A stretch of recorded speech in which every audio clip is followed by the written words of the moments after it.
Olá, colegas, tudo bem? Então, vamos dar continuidade ao nosso treinamento da NR33. Agora nós vamos comentar, sobre uma ferramenta extremamente importante, quando no desempenho da atividade, que é a análise preliminar de risco, a APR. Então, meu nome é Antônio Augusto Braga Guimarães, eu sou engenheiro de segurança do trabalho. Eu, na parceria do João Thiago Porto Veloso Leal, que é o técnico de segurança do trabalho, desenvolvemos esse material para vocês. Então vamos lá. No módulo anterior eu falei a diferença entre risco e perigo. Né? É muito importante, dentro da área da segurança, saber definir, saber a diferenciação entre risco e perigo. Apesar de ser duas variáveis que andam em conjunto, elas apresentam essa diferenciação. Quando a gente fala no perigo, o perigo nada mais é do que tudo aquilo que é inerente à atividade, aquilo que a gente não pode modificar. Ele existe no ambiente e sabe-se que ele é uma fonte geradora que pode gerar uma lesão. Essa lesão pode vir a ser incapacitante, permanente, temporária, ou que até mesmo pode levar à morte do trabalhador. O risco é a exposição a essa fonte geradora. O risco também é a razão entre o perigo sobre a medida de segurança ou medida de controle. Quanto maior for essa medida de controle, menor vai ser o risco. Então o risco a gente pode controlar. Por isso, essa ferramenta ser de extrema importância. Porque a partir do momento que a gente faz uma análise preliminar, ou seja, nós estamos antecipando a situação. Porque toda análise ela tem que partir da seguinte premissa: a antecipação, o reconhecimento, a avaliação e o controle. Dentro da antecipação, vão ser identificados na atividade, no processo, quais são as etapas da tarefa. No reconhecimento, nós vamos identificar quais são os riscos envolvidos em cada etapa desse meu processo. Logo após, nós vamos fazer uma avaliação para justamente saber quais são as condições daquele risco no ambiente. Se ele é quantificável ou ele é qualitativo. E a última etapa é as medidas de controle necessárias para eliminar, minimizar ou neutralizar a exposição do trabalhador àquela fonte de perigo ou até mesmo ao risco ao qual esse trabalhador pode vir a estar exposto. Bom, então o que seria a APR? A APR é uma ferramenta para identificar prováveis riscos no ambiente de trabalho e nas etapas de execução de determinada atividade. Através dela, ocorre o reconhecimento dos riscos que propicia ao trabalhador condições para evitá-los ou conviver com eles de forma segura. Aqui nós vemos a foto de trabalhadores que estão executando ou prestes a executar uma atividade que envolve o espaço confinado. A gente verifica simbologias, ou seja, placas identificando uma condição que é perigosa, um isolamento de área para evitar o acesso de pessoas não autorizadas e que não estão capacitadas a executar essa atividade. E a gente verifica na área somente pessoas que estão autorizadas, pessoas que passaram por uma capacitação, fizeram exames periódicos e exames complementares necessários para a execução da atividade e que vão ser as pessoas envolvidas. Então a gente verifica lá uma pessoa fazendo a medição do ambiente, ou seja, fazendo a avaliação do ambiente. Tem lá o profissional que é o supervisor, que é o cara que está fazendo o reconhecimento dos riscos envolvidos naquele ambiente. Claro que é importante antecipadamente ser feito o reconhecimento dos riscos para depois ser feita uma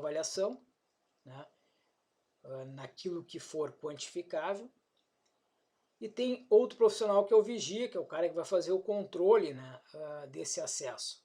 Controle e o monitoramento desse acesso. É o cara que vai manusear também a questão dos equipamentos de proteção coletiva, como um tripé, justamente para fazer o resgate daquele trabalhador. Essas seriam as medidas de controle, né, quando do acesso a um espaço confinado, que é um ambiente não projetado para a ocupação humana contínua. Quais são os objetivos da PR? O objetivo principal é identificar, né, e reportar todos os riscos envolvidos e implementar as medidas de controle, visando garantir a execução da tarefa de forma segura. Quando a gente fala em riscos, né, a gente fala em 5 tipos, que é o físico, o químico, o biológico, o ergonômico e o de acidente.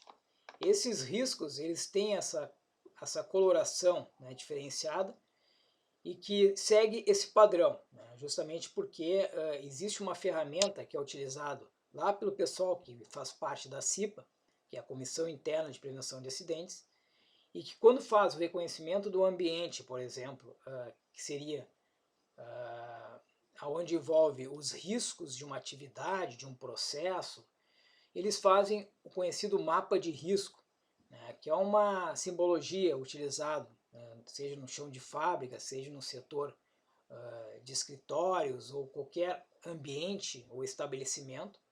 É feito esse mapa de risco, o qual vai ser identificado por intermédio de uma simbologia, né, que tem uma legenda, o qual utilizam círculos pequenos, médios e grandes, que quantifica, né, o risco naquele ambiente. E essa bolinha, né, ou esse círculo que é identificado, é por uma cor, né? Ou pode ser uma cor verde, né, que identifica um risco físico, né, quando lá existe um agente físico, ou vermelho quando é um agente químico, marrom quando é um agente biológico, amarelo quando é ergonômico e azul quando é de acidente. Muito bem. Dentro das medidas de controle, né, que são as medidas ao qual eu vou conseguir trabalhar o risco, né, ou seja, trabalhar o quanto exposto o profissional pode estar a uma determinada fonte, né, sabendo-se que o risco ele é a razão entre o perigo sobre a medida de controle. Quanto maior for essa medida de controle, menor vai ser o risco, menor vai ser a exposição do trabalhador àquela fonte geradora. Então, qual é a hierarquia que eu devo seguir a partir do momento que eu quero executar um controle de risco? Existe a primeira etapa, né, a principal seria a eliminação, né, ou seja, retirar o risco, né, do ambiente de trabalho. A segunda parte, né, o processo que pode ser executado dentro da hierarquia seria a substituição. A outra seria o controle de engenharia, a sinalização e bloqueio, e a última fase, o EPI. Ou seja, quando todas essas medidas aqui não forem suficientes, nós fornecemos o equipamento de proteção individual ao trabalhador. Mas o que seria essa eliminação? A eliminação seria eliminar a fonte de risco do local, ou seja, eliminar o perigo. Aqui a gente verifica um trabalhador, né, digamos um prevencionista, né, porque ele identificou o risco, ou seja, ele identificou o perigo, a fonte geradora, e ele sabe que a exposição a essa fonte geradora gera o risco de queda, né, que é um buraco. Se esse buraco estiver aberto, uma pessoa estiver passando nesse local, ela tem forte probabilidade de ter o risco de queda. E ele identificando essa condição, ele vai lá e faz o bloqueio, né, ou fecha aquele buraco, evitando assim uma possível ou provável queda. Isso estaria eliminando a fonte geradora, eliminando o perigo. Muito bem. No caso da substituição, seria a troca, né, de um material por outro que seja intrinsecamente mais seguro. Um exemplo, por exemplo, seria um agente químico, né, procurar um agente químico cuja toxicidade seja menor em relação a outro, né, desde que este apresente características iguais, né, que possam ser utilizados, né, em determinado processo, mas sempre visando um produto que venha a ser menos agressivo, tanto para a saúde como também para o meio ambiente. Então isso seria o processo de substituição. Pode ser um produto químico ou pode ser a substituição de uma máquina, né, por outra máquina que tenha equipamentos de proteção coletiva, o que vai tornar mais seguro, né, a operacionalidade daquela máquina, né, ou a substituição de uma ferramenta defeituosa por outra em boas condições. Tudo isso seria uma medida de segurança. Aonde envolve a questão do controle, seriam medidas de engenharia, né, medidas físicas de controle do risco, com o objetivo de amenizá-los. Um exemplo aqui seria, por exemplo, um soldador, né, o qual está executando uma atividade de soldagem. O processo de soldagem gera fumos metálicos, né, do próprio processo, e esses fumos metálicos eles têm que ser, de uma certa forma, eliminados da região de respiração, né, do trabalhador, né, da área de trabalho do trabalhador. Então se coloca um exaustor, por exemplo, para justamente eliminar esses contaminantes, tornando aquele ambiente propício, né, para o trabalho. Sinalização, né, que nada mais é do que o isolamento de uma área onde tem um determinado risco. Né. Na primeira foto, né, que a gente viu, estava sendo isolado um espaço onde estavam pessoas executando uma atividade que envolvia o espaço confinado. Então, ao isolar ali, evita com que pessoas não autorizadas, né, a executar aquela atividade acessem aquele ambiente. Então, é uma medida de segurança em que envolve uma sinalização que é visual, né, como pode ser uma placa indicando atenção, né, ou até mesmo uma fita zebrada, o qual muitas vezes se utiliza em locais onde há deslocamento de carga, né, então delimita aquela área ali, dizendo que aquela área ali é a área ao qual vai ter o deslocamento de materiais, e evita-se a passagem para aquela área porque pode haver o risco de queda de material sobre a pessoa. A questão dos EPIs, né, que é a última fase, é entregar ao profissional um equipamento de proteção individual que vá neutralizar a sua exposição a um determinado agente. Quando a gente fala em EPI, existem certas importâncias a serem tomadas. O EPI é a última fase porque não tem como tu garantir que o profissional vai utilizar durante todo o seu período de trabalho, né? É um equipamento que, quando utilizado de forma incorreta, né, ele não vai garantir total proteção ao trabalhador. Então, EPI nenhum garante 100% de sua proteção, né? Até mesmo porque também tem-se que ter um cuidado com o equipamento, né, na parte de higienização, a parte de manutenção do equipamento. Então, o treinamento é muito importante, né, que esse treinamento o capacite, né, para que possa utilizar da forma correta. Então, é um processo que tem que haver um controle, uma fiscalização no uso.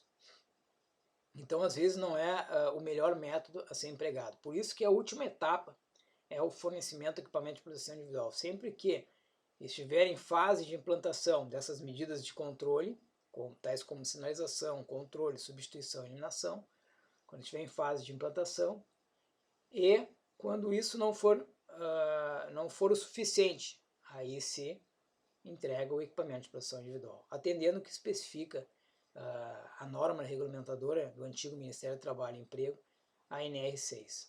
Beleza? Aqui a gente tem a forma, né, ao qual o agente pode vir a prejudicar o trabalhador. Nós temos a fonte, né, geradora, aqui seria uma fonte geradora de um agente químico, né, a fonte geradora seria o perigo, né, são esses tonéis, onde exala vapores e gases, né, tóxicos, que vão seguir um determinado percurso até atingir a região respiratória do trabalhador. Uma forma que pode ser trabalhada aqui seria uma barreira, né, de proteção, isolando, né, esses contaminantes da zona de contato com o trabalhador. Então, barreiras seria uma medida de engenharia, né, uma medida de controle, né, ou um exaustor, né, nesse ambiente, a ponto de fazer com que o local fique dentro dos limites de tolerância, né, do produto.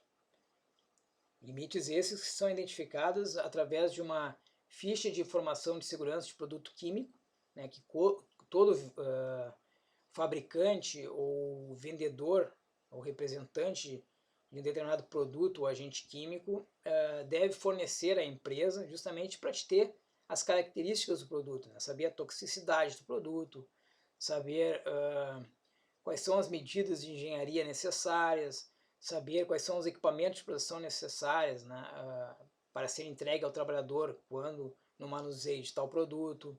Né? Então são características essenciais, né, de identificação do tipo de produto para que tu possa tomar as medidas necessárias, né, dentro da empresa.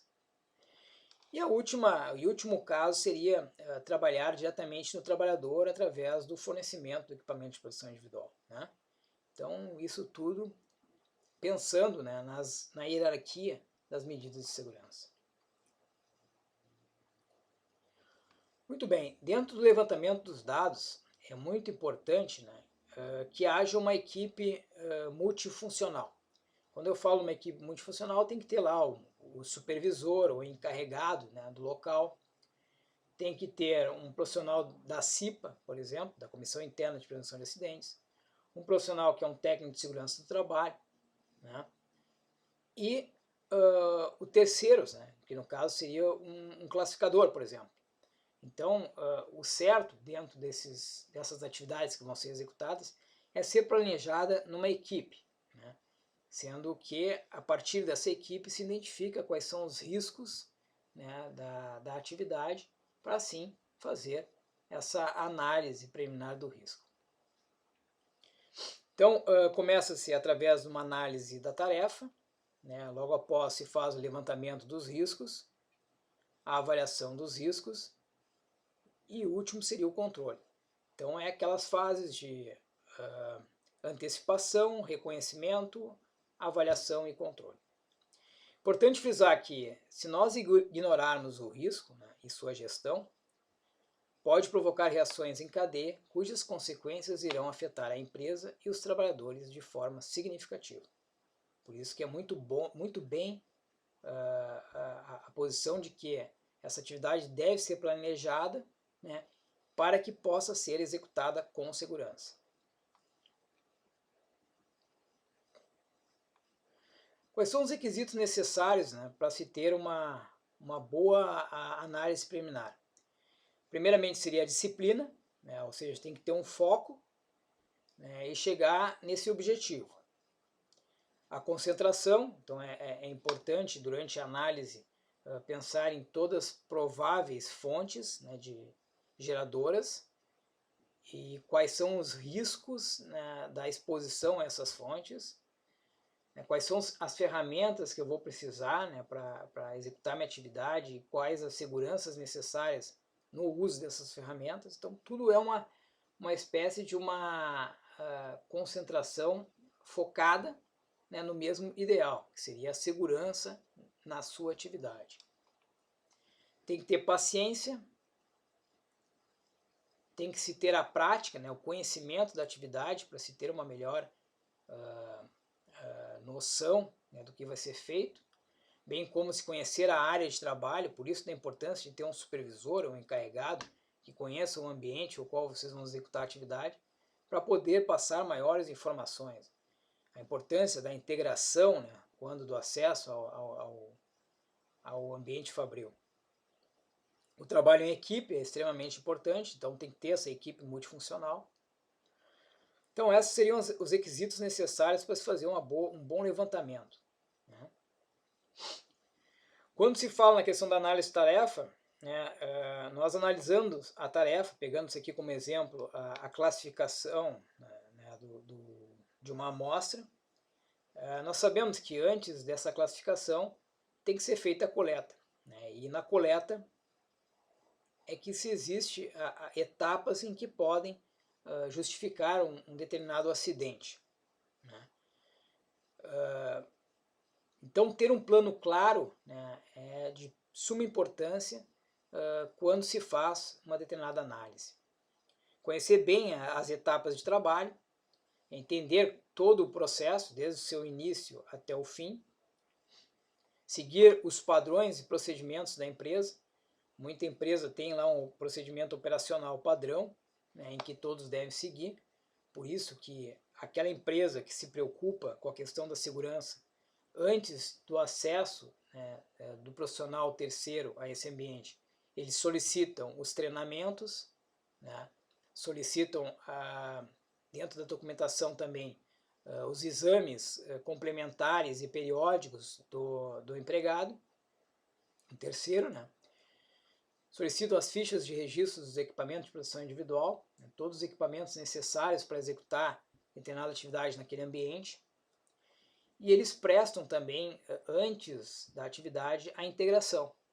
Então, esta empresa, ela zela com a integridade física de seus profissionais e zela também com a integridade física dos terceiros, porque ele sabe da responsabilidade solidária que ele tem para com estes.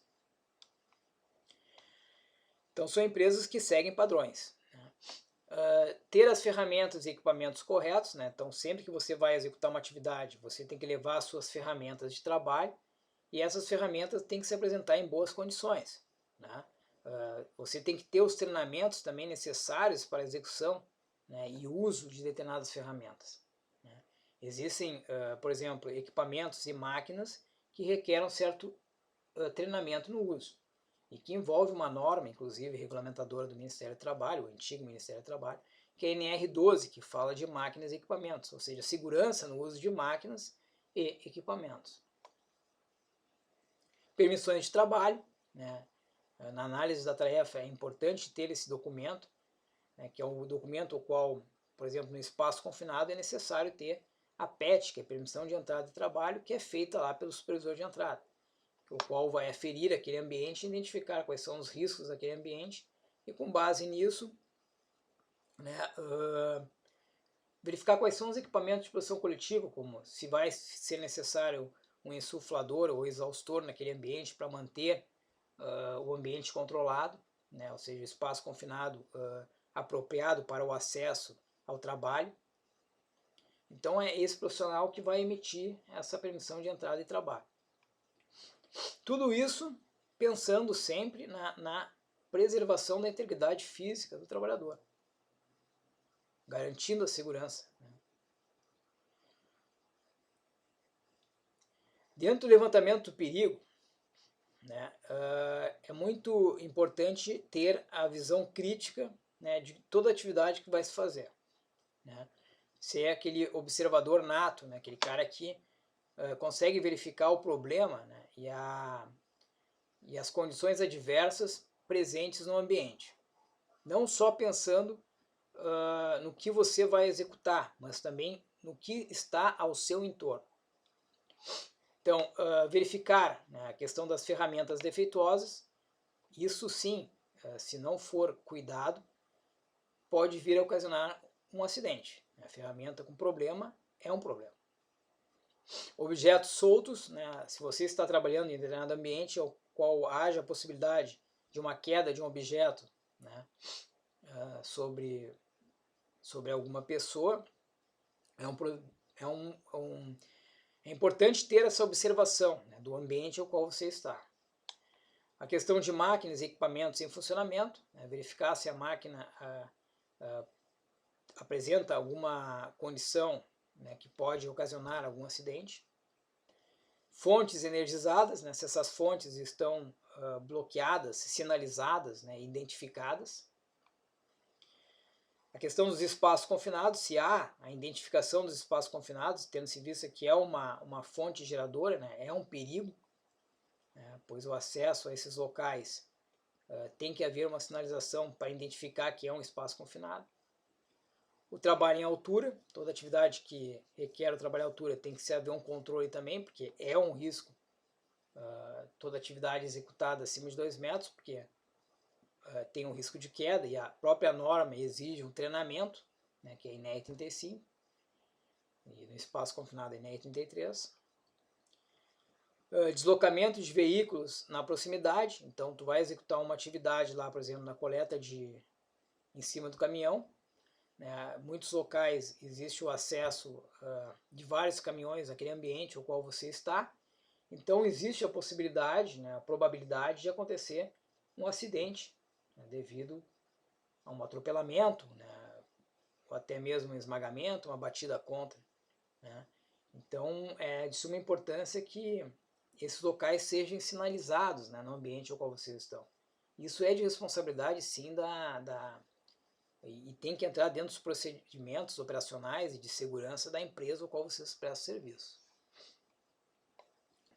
Quando há aplicação de produtos fitossanitários, né, no caso, por exemplo, da fosfina, né, quando vocês estão lá fazendo a coleta em cima do caminhão, né, vocês só devem fazer a coleta se não for aplicado, né, o expurgo, né, durante essa atividade. Se for aplicado, vocês não devem executar a atividade, porque existe um período, né, de aeração, né, desse produto, que muitas vezes, às vezes pode ser de 5 dias ou mais, né? Isso deve ser seguido devido à informação que tem na ficha, né, de informação de produto químico, de segurança de produto químico. Essa ficha aí tem o período de aeração do produto, né, e a empresa tem que sinalizar, né, quando se aplica o produto, que o período para a reentrada é de X dias. Né, e isso está lá nessa FISPIC. Então, essa sinalização tem que estar no ambiente justamente para evitar que vocês façam acesso, né, porque é um contaminante que vai ser prejudicial à saúde do trabalhador.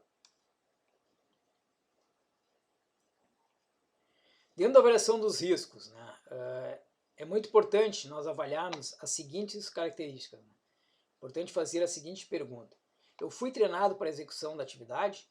Né? Qualquer atividade que foge, né, de meu conhecimento, eu tenho que ter um treinamento por parte da empresa. Né?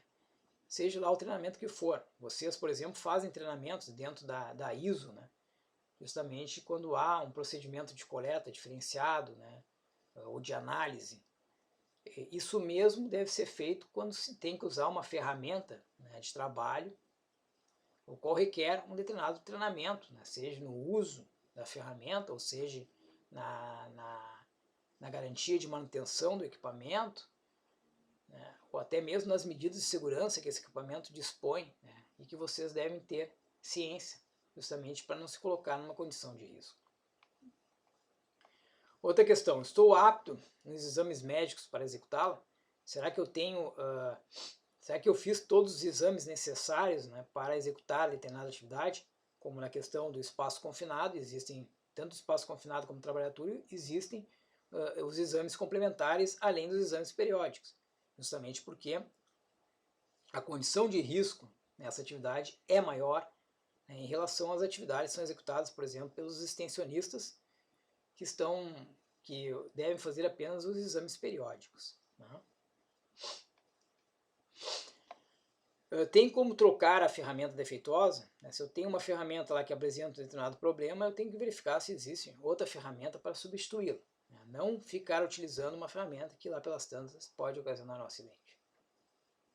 Então, um calador, por exemplo, pneumático, calador tipo sonda, tem que se verificar se ele se encontra em boas condições, né? Até mesmo para que vocês não tenham que fazer um esforço maior durante o uso do equipamento, que possa vir a prejudicar as suas articulações, né? Venha a trazer um desgaste maior para o operador, né? Então é de suma importância que se verifica, né, a ferramenta. Há proteções contra a queda de objetos? É outro item que nós temos que perguntar. Se tu está num ambiente lá que haja essa possibilidade, né, verificar se existe algum equipamento de proteção coletiva que evite, né, cair sobre o trabalhador. Há carenagens de máquinas e equipamentos, ou seja, as partes móveis das máquinas, né, estão protegidas. Existe um aterramento, né, de máquinas e equipamentos, né? Se o motor lá que está fazendo o funcionamento daquela esteira ele está aterrado, justamente para evitar algum choque elétrico. As tomadas indicam a voltagem correta do equipamento. Por exemplo, eu tenho lá tomadas que apresentam uma amperagem maior do que 10 amperes para usar equipamentos que exigem uma potência maior, né? E que lá pelas tantas pode vir a gerar uma sobrecarga elétrica, né? E até então ocasionar um acidente de incêndio, né, do ambiente, ou até mesmo um choque elétrico, né? Então tudo isso aí tem que ser observado, né, antes de executar qualquer atividade.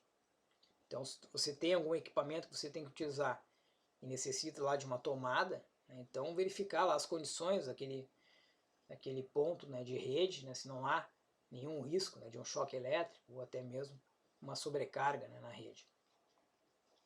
A identificação dos espaços confinados, então tu está lá no local, tu sabe identificar o que é o espaço confinado, está sinalizado lá identificando qual é o tipo de espaço confinado, né?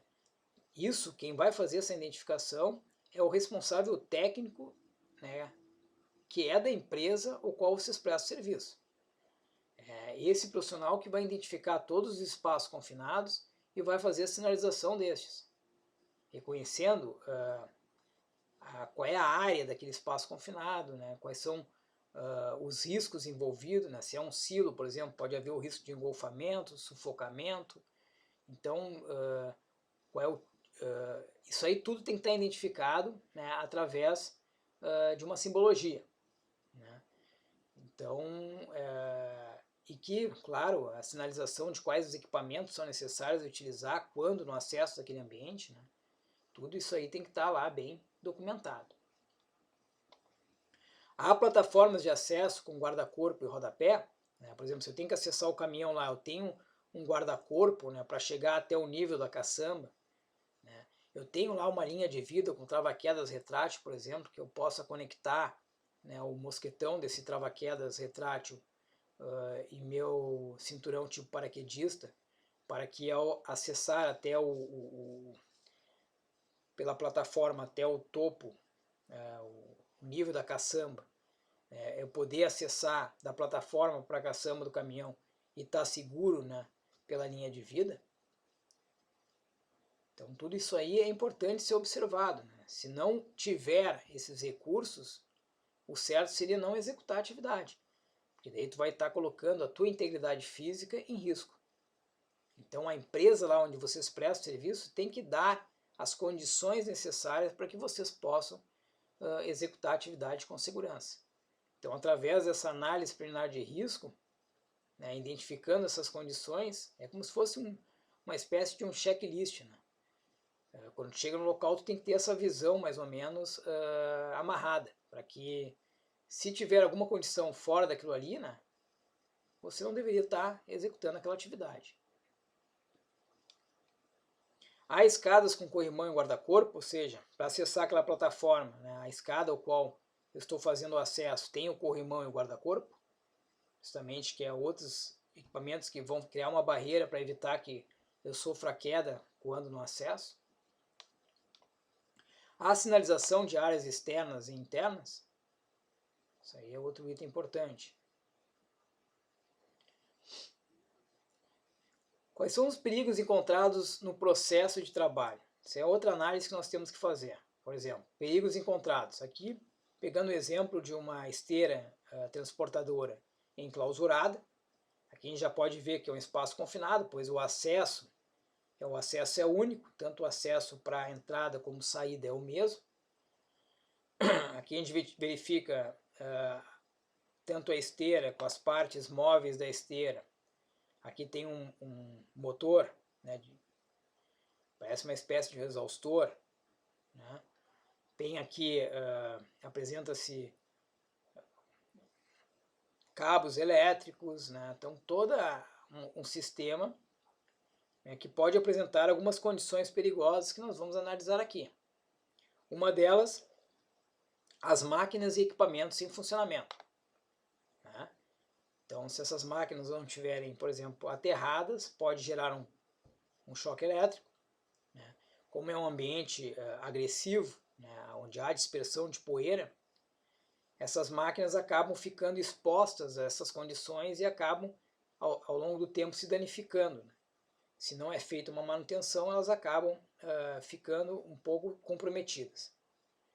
Então, podem vir a gerar algum acidente, né, quando no acesso a esse local.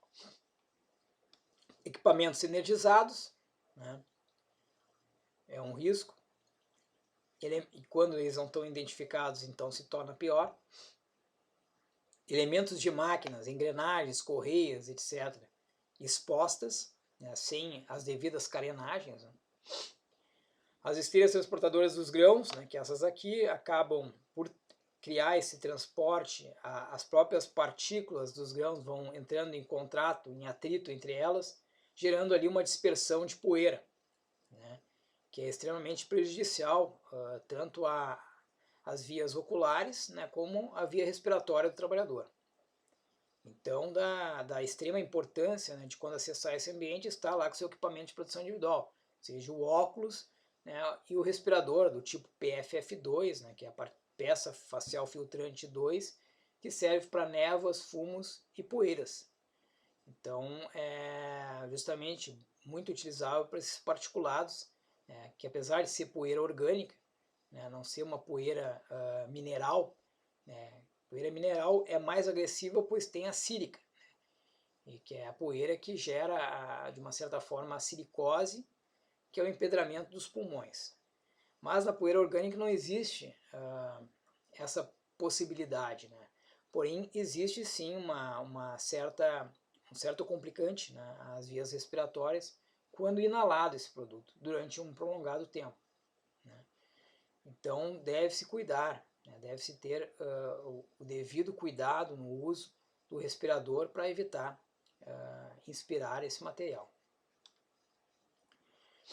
O espaço ele é confinado, né, não gera dúvidas, né, e o espaço confinado já é um perigo. Gera uma fonte de calor devido ao atrito das partes móveis das máquinas, né, em local fechado, já com pouca ventilação.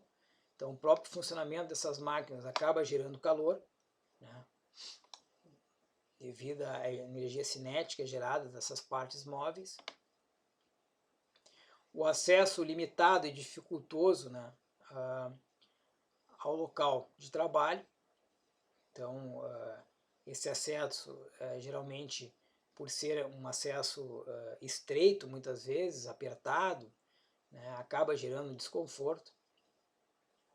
Pode haver a presença de animais peçonhentos, materiais em decomposição, né, devido à fermentação desses materiais que ficam em locais, muitas vezes, onde há umidade, há uma certa concentração de poças de água, né, quando se permite que devido à chuva, acumule ali material, né, que vão gerar questão das poças de água e gerar também a umidade, né.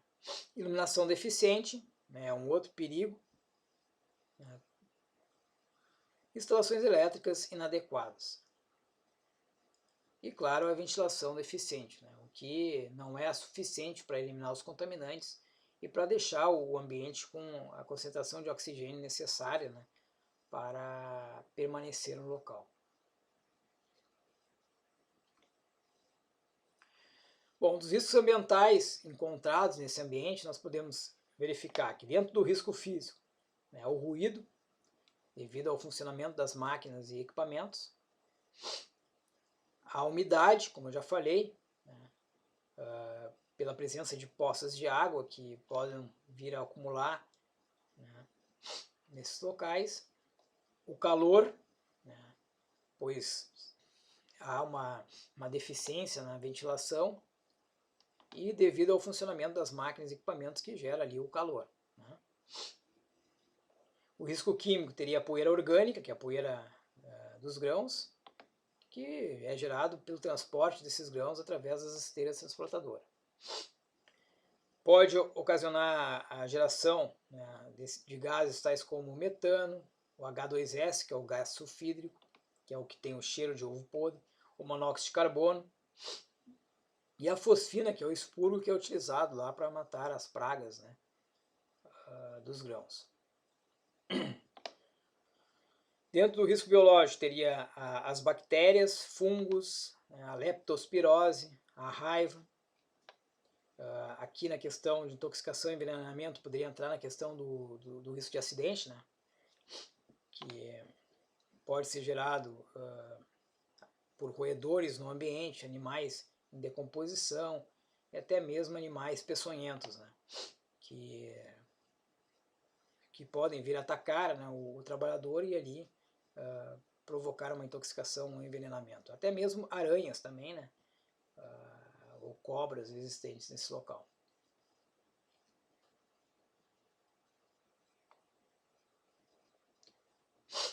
Dentro dos riscos contados também tem o risco ergonômico, seria postura inadequada, esforço físico para executar a atividade, o acesso limitado e dificultoso ao local. Às vezes, por apresentar uma iluminação deficiente, acaba sobrecarregando, né? A pessoa acaba utilizando um esforço maior, seja lá para executar uma atividade de uma forma mais produtiva, né? Devido à deficiência, né?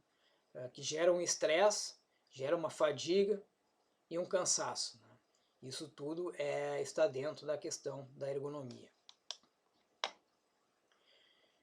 O risco de acidente, né, que seria queda ou batida contra, pode ser queda de mesmo nível, como a queda de nível diferente, que seria a queda em altura, devido a uma iluminação deficiente, né, do ambiente, intoxicação e envenenamento, devido à presença desses animais peçonhentos, que ao atacar o trabalhador geram a intoxicação e envenenamento e até mesmo a morte. Né?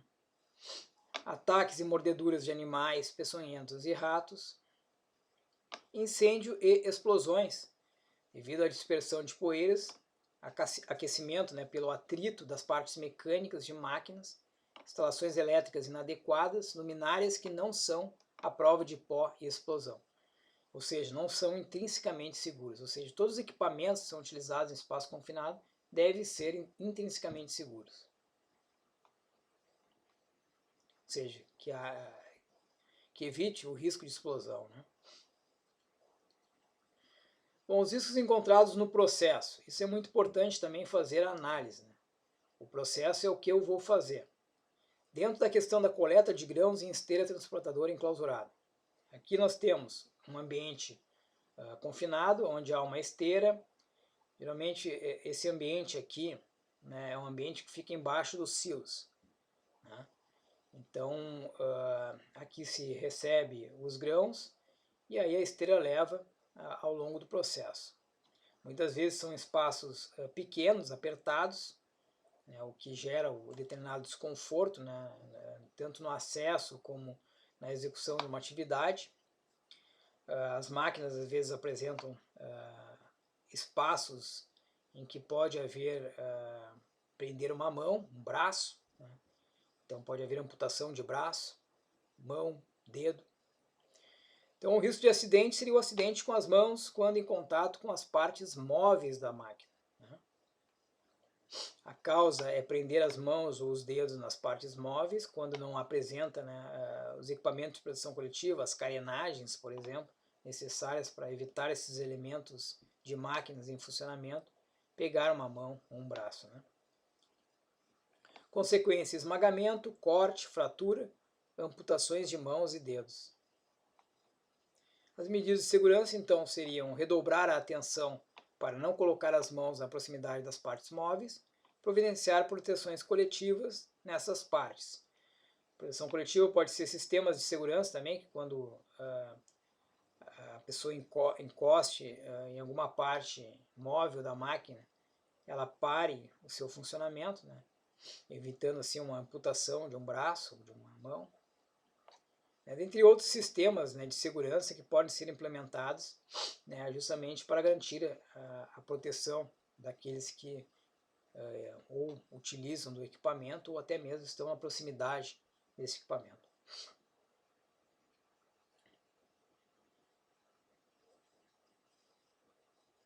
Bom, fazendo uma análise preliminar de risco bem simples, por exemplo, uma troca de uma lâmpada, né? Dentro dessa análise, nós vamos avaliar a sequência das etapas de trabalho. É importante a gente fazer uma análise bem simples aqui para que vocês entendam esse processo e possam utilizar, né, no dia a dia da atividade de vocês.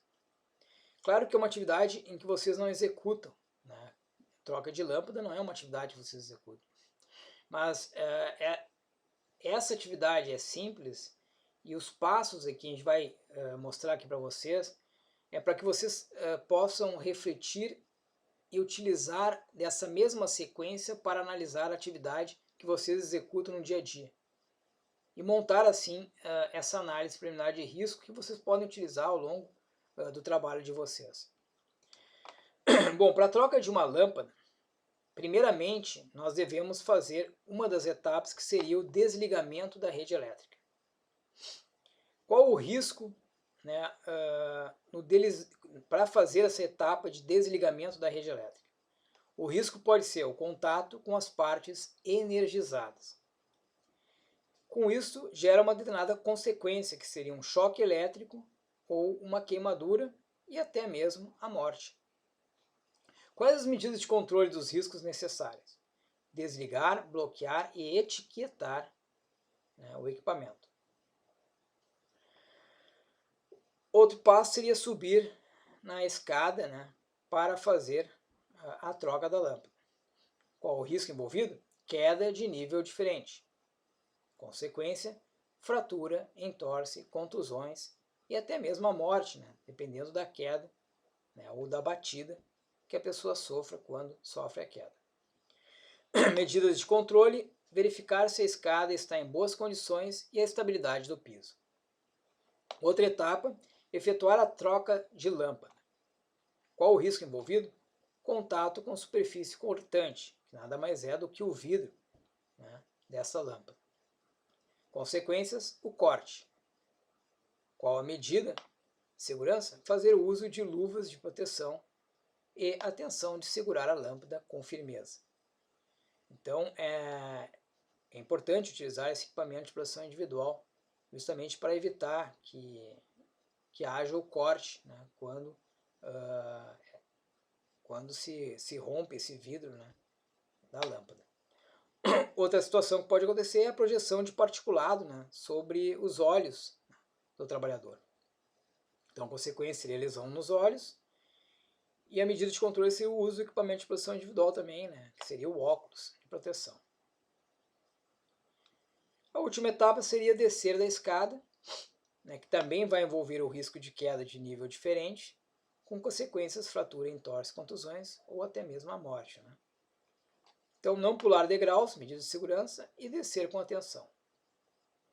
Então, pensando na questão da atividade, por exemplo, da classificação, né, uma das sequências de etapas podia ser o deslocamento, por exemplo, até a unidade ao qual você vai fazer coleta.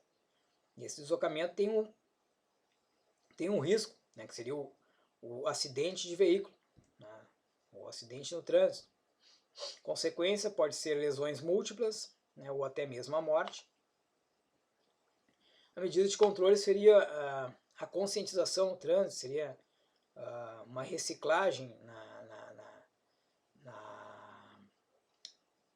no curso, né, de direção defensiva, por exemplo. Outra etapa, ao chegar lá na unidade de classificação, seria a coleta propriamente dita, né, ou seja, o acesso ao caminhão. Qual seria o risco? O risco de queda também de nível diferente. Consequências pode ser uma fratura, um entorse, né, uma contusão também, né, ou até mesmo uma morte se tu lá pelas tantas vier a colidir em alguma estrutura, bater a cabeça, né, e assim sucessivamente. Medidas de controle seria ter lá o acesso, né, seguro, por exemplo, um equipamento de proteção coletiva que seria a plataforma com guarda-corpo, né, para acessar até o nível do caminhão, ter lá a linha de vida com trava-quedas retrátil, se houver necessidade de passar da plataforma para o caminhão e no acesso ao caminhão, né, estar seguro, né, por intermédio desse trava-quedas que vai preso ao cinturão, tipo paraquedista do trabalhador. Na próxima etapa seria a descida do caminhão, né, que também envolve o risco de queda também, né, se não tiver lá a estrutura, e assim sucessivamente. É uma análise que você vai fazer das etapas ao qual você precisa para executar a sua atividade, quais são os riscos envolvidos, as consequências e quais são as medidas que eu vou tomar para que isso não aconteça. É isso que vale essa análise preliminar de risco. Muito bem, terminando aqui, eu deixo uma mensagem para que vocês possam refletir, né, e que diz o seguinte, naquilo que envolve a segurança. Acidentes não acontecem por acaso, mas sim por descaso. Então vamos criar todas essas medidas de segurança necessárias para manter a nossa integridade física sempre preservada. Grande abraço a todos e até a próxima aula.